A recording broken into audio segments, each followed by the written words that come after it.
হবে কি হবে না? কিছুই না। সাহাবায়ে কেরাম দুনিয়াকে লাথি মারছেন, সাহাবায়ে কেরামের পিছনে দুনিয়া গুরগুর করে ঘুরছে।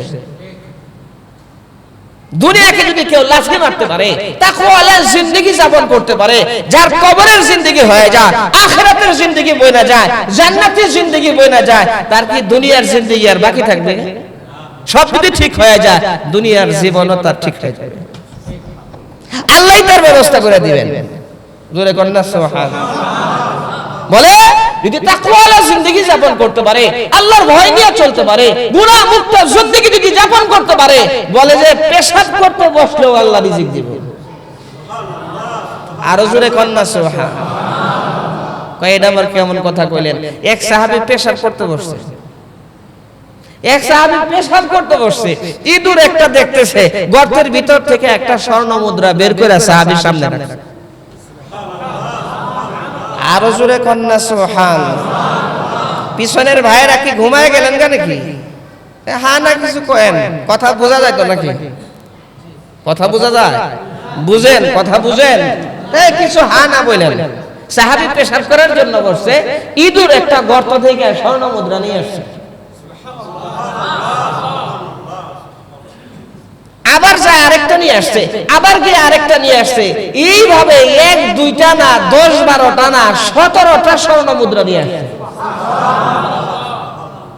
তাকওয়ালা জিন্দেগি কেউ যদি যাপন করতে পারে, খোদার ভয় নিয়ে কেউ যদি চলতে পারে, বলে যে দুনিয়া তার পায়ের নিচে এনে আল্লাহ সুবহানাহু ওয়া তাআলা ফেলেন, বলে পেশাব করতে বসলো আল্লাহ রিজিকের ব্যবস্থা করে দেন। বুঝা গেল? এই দুনিয়ার দাম আল্লাহ তাআলার কাছে পেশাবের সমানও না। কথা ঠিক না বেঠিক? একটা মাছের পাখা সমপরিমাণ দামও আল্লাহর কাছে নাই।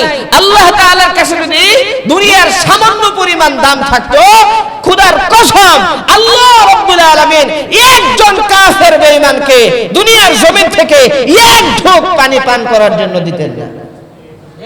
আল্লাহর কাছে দুনিয়ার কোনো মূল্য নাই, দুনিয়ার কোনো দাম নাই। 17টা স্বর্ণ মুদ্রা, রৌপ্য মুদ্রা না, স্বর্ণ মুদ্রা।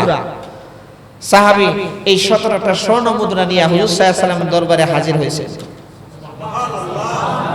ইয়া রাসূলুল্লাহ, ইয়া হাবিবাল্লাহ, আমি পেশাব করার জন্য বসছি, এমন সময় ইন টাইমে একটা ইঁদুর গর্ত থেকে 17টা স্বর্ণ মুদ্রা নিয়ে আসলো।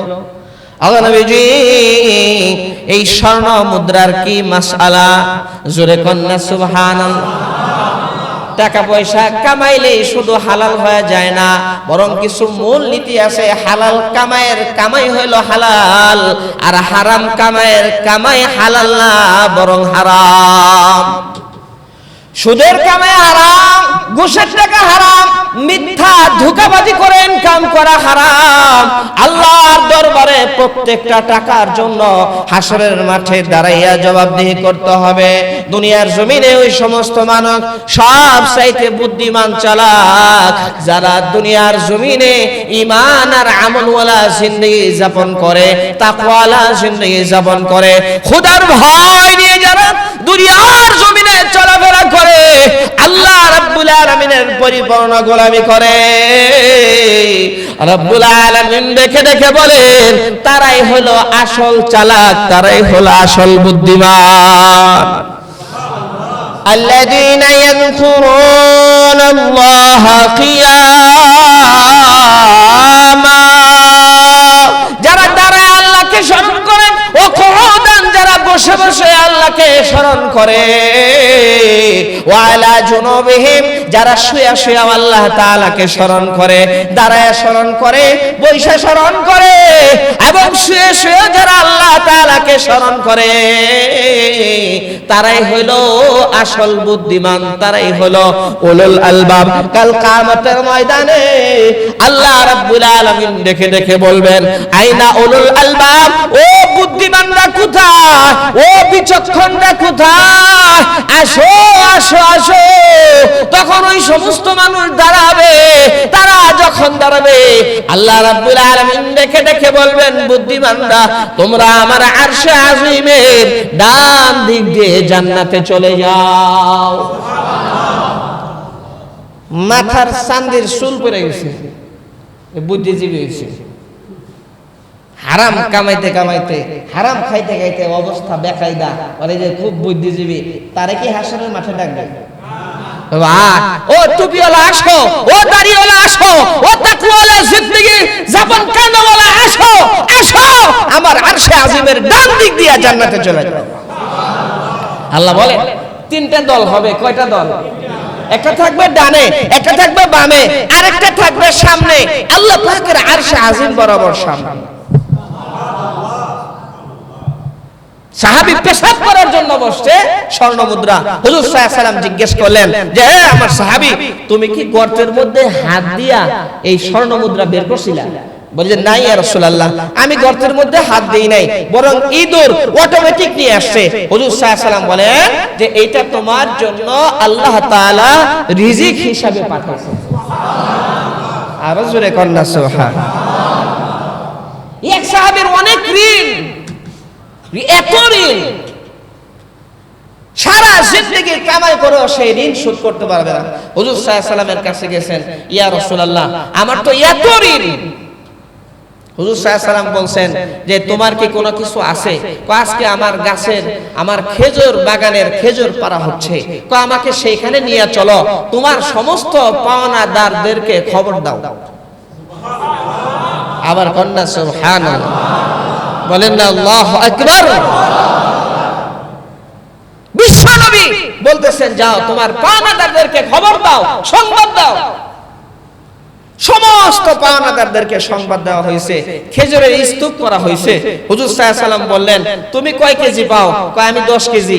তুমি কয় কেজি? কয় আমি আধা মণ। তুমি? বলে আমি 1 মণ। আমি 5 কেজি।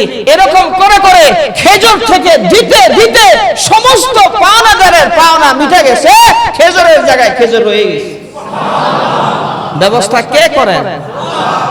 এই জন্য আল্লাহর উপর যারা ইয়াকিন করে চলে, ঈমান নিয়ে চলে যে আল্লাহ সুবহানাহু ওয়া তাআলা খাওয়ান, আল্লাহ তাআলা পরান, সুস্থতা ও অসুস্থতার মালিক আল্লাহ সুবহানাহু ওয়া তাআলা, তাকওয়ালা জিন্দেগি যাপন করতে পারে, একমাত্র আল্লাহর উপর ভরসা করে চলতে পারে, আল্লাহ রাব্বুল আলামিন তার ব্যবস্থা স্বয়ং নিজে করেন। হাসরের মাঠে দল তিনটা হবে, ওয়া কুনতুম আজওয়াজান সালাসা, তোমরা তিন দলে বিভক্ত হবে। এক দল থাকবে আল্লাহ পাকের আরশে আজিমের ডানে, আরেক দল বামে, আরেক দল সামনে। সামনে থাকবে নবী রাসূলরা, সিদ্দিকরা, শহীদরা। নবী রাসূল হওয়া সম্ভব না, দরজা বন্ধ। সিদ্দিক হওয়া সম্ভব, সিদ্দিকের দরজা খোলা। সিদ্দিক আকবর ছিলেন, সবচেয়ে বড় সিদ্দিক ছিলেন আবু বকর সিদ্দিক রাদিয়াল্লাহু আনহু। আর জোরে কন্যা সুবহানাল্লাহ। আল্লাহ রাব্বুল আলামিন সমস্ত জান্নাতবাসীকে ব্যাপক দর্শন দিবেন, ব্যাপক ভাবে আল্লাহ রাব্বুল আলামিন সাক্ষাৎকার দিবেন। কিন্তু হযরত আবু বকরের বেলায় আল্লাহ নবী ডেকে ডেকে বলেন, আবু বকরের হক আমি নবী আদায় করতে পারি নাই, আমার আবু বকরের হক আমার আল্লাহ আদায় করে দিবে।